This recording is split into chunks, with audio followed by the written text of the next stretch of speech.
Olá, turma, tudo bem? Vamos começar mais uma aula, né? Hoje falando sobre a civilização hebraica.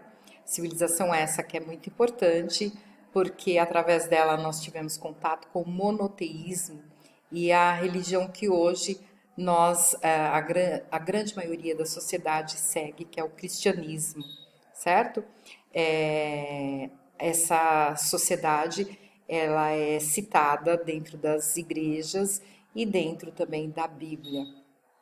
Os hebreus ficaram conhecidos posteriormente como judeus ou como israelitas, certo? Esse povo era um povo seminômade e se fixaram na região da Palestina, próximo ao Rio Jordão. Então lembrem-se que a civilização ela se torna civilização quando ela se fixa em um local e ela começa a se organizar dentro de uma questão política, econômica e social. Antes disso, eu não tenho um grupo grande, então eu sou nômade. Eu só vou me fixar quando esse grupo aumenta, tá? Então, essa sociedade, ela se fixa na Palestina, próximo ao Rio Jordão. Rio Jordão também é um rio importante, citado na Bíblia e que supostamente foi ali o batismo de Jesus, certo?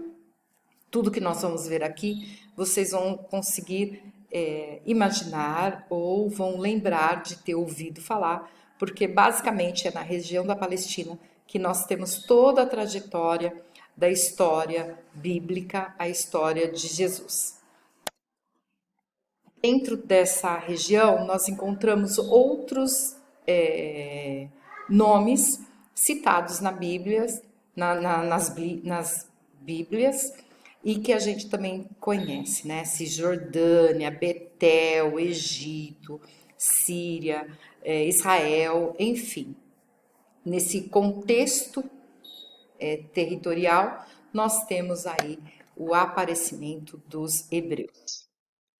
Politicamente, é uma sociedade que se divide em alguns períodos. O período dos juízes, que nós temos aí como exemplo Sansão, o período dos reinados, exemplo Salomão, e o primeiro período, que é o período patriarca, né? Então nós temos um período que a sociedade ela é governada por patriarcas, aí a gente tem Moisés.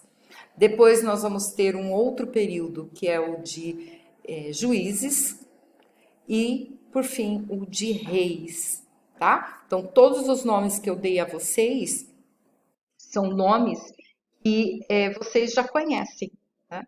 Moisés, Sansão e Salomão.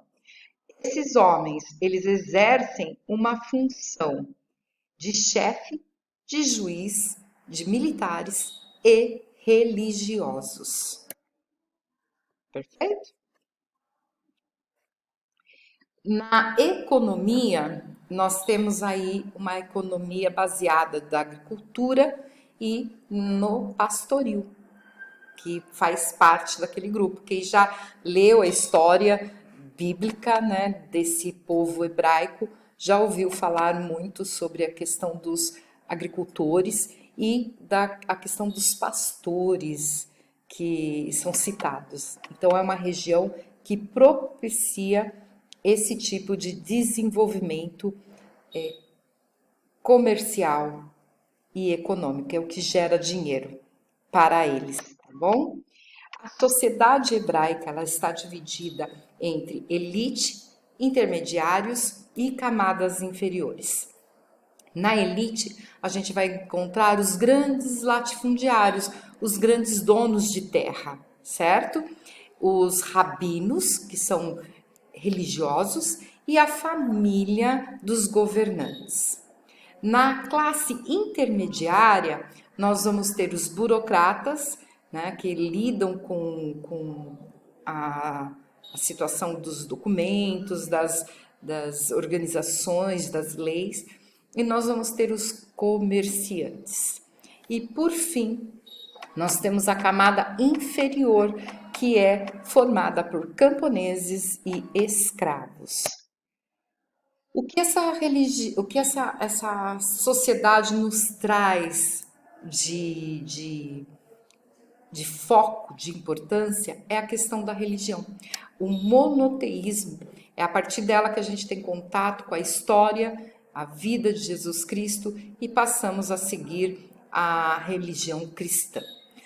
Dentro dessa religião, nós temos a Jeová, Jafé e Adonai. Jeová, Jafé, Adonai é a maneira que a gente se remete a Deus, né? Então, são nomes dados a Deus, segundo a Bíblia. Então, Adonai, por exemplo, significa Senhor.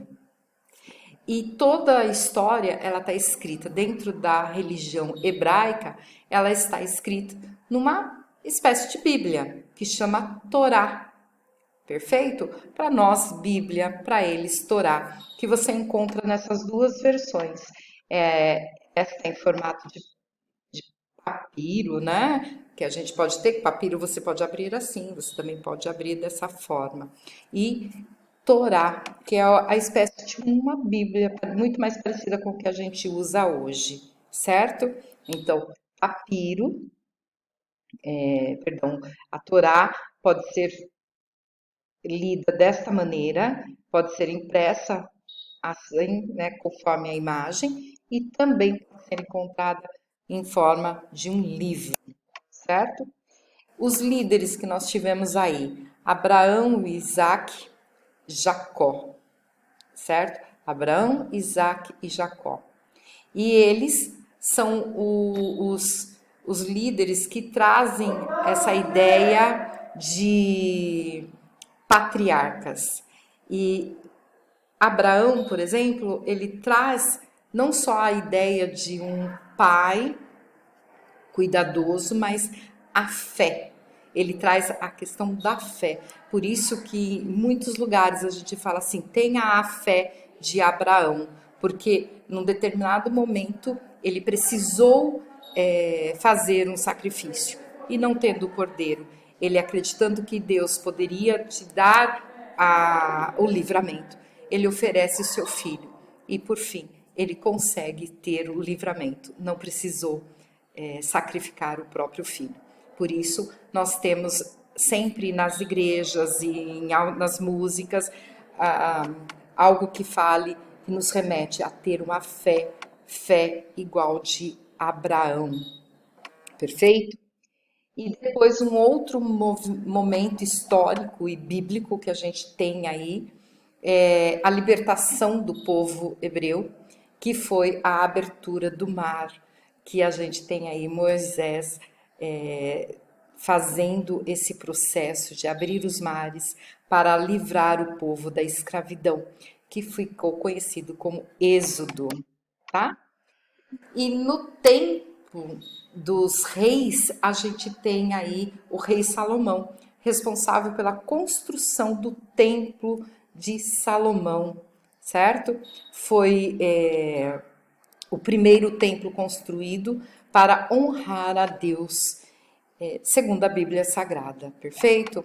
Ele foi destruído 2 vezes, esse templo, pelos babilônios, uma vez pelos babilônios, e a segunda vez pelos romanos, e da destruição sobrou apenas um muro, né, uma faixa de muro, que hoje é conhecida como o Muro das Lamentações. Perfeito? Perfeito, turminha? Eu espero que vocês tenham entendido um pouquinho. São apenas algumas informações, né, para que vocês possam entender o texto que vocês vão ler, grifar e depois mandar para mim pelo WhatsApp o que vocês encontraram, tá? Até mais, turma. A gente se encontra. Beijos!